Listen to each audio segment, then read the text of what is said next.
दिवाली व्रत कथा। एक बार की बात है, एक नगर में एक साहूकार रहता था। उसकी बेटी प्रतिदिन पीपल के पेड़ पर जल चढ़ाया करती थी। जिस पीपल के पेड़ पर वह जल चढ़ाती थी, उस पर माँ लक्ष्मी निवास करती थी। एक दिन माँ लक्ष्मी ने साहूकार की बेटी से कहा कि मैं तुम्हारी मित्र बनना चाहती हूँ। यह सुनकर साहूकार की बेटी ने कहा, मैं अपने पिता से पूछकर आपको बताऊंगी। बाद में साहूकार की बेटी अपने पिता के पास गई और अपने पिता से सारी बात कह डाली। दूसरे दिन साहूकार की बेटी ने माँ लक्ष्मी से दोस्ती करने के लिए हाँ कर दी। दोनों अच्छी दोस्त बन गई। दोनों एक दूसरे के साथ खूब बातचीत करने लगी। एक दिन माँ लक्ष्मी साहूकार की बेटी को अपने घर ले गई। माँ लक्ष्मी ने साहूकार की बेटी का खूब स्वागत किया। उन्होंने उसे अनेक तरह का भोजन खिलाया।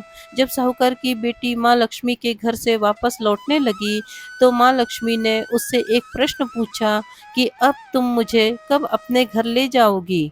यह सुनकर साहूकार की बेटी ने माँ लक्ष्मी को अपने घर आने को तो कह दिया, लेकिन अपने घर की आर्थिक स्थिति को देखकर वह उदास हो गई। उसे डर लगने लगा कि क्या वह अपनी दोस्त का अच्छे से स्वागत कर पाएंगी। यह सोचकर वह मन ही मन दुखी हो गई।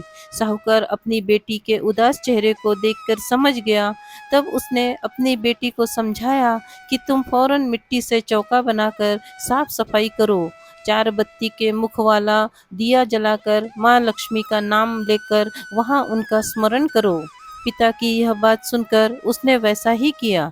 उसी समय एक चील किसी रानी का नौलखा हार लेकर उड़ रहा था। अचानक वह हार साहूकार की बेटी के सामने गिर गया।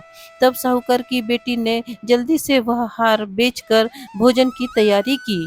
थोड़ी देर बाद भगवान श्री गणेश के साथ माँ लक्ष्मी साहूकार की बेटी के घर आईं।